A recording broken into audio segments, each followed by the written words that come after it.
DJ Kanchan Raj Muzaffarpur mix by AG recording studio.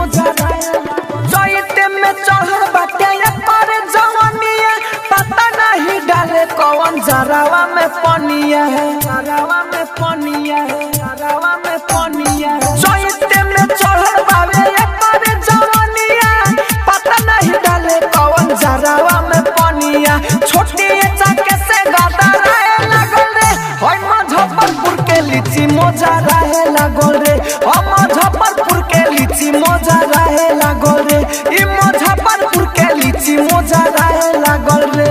Mix by AG recording studio. रहे लागल रे DJ Kanchan Raj Muzaffarpur लीची मोजा रहे लागल रे।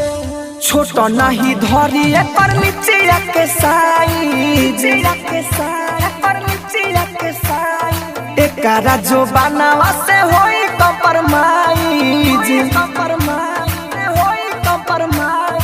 छोट नहीं धरी पर नीचे के साइज एकरा जो बनावा से होई कंप्रोमाइज। पूरा बेर से भहरा लागल रे होय मुजफ्फरपुर के लीची मोजा रहे लागल रे, हम मुजफ्फरपुर के लीची मोजा रहे लागल रे, ई मुजफ्फरपुर के लीची मोजा रहे लागल रे। आप सुन रहे हैं एजी एंटरटेनमेंट की धमाकेदार प्रस्तुति। डीजे कंचन राज मुजफ्फरपुर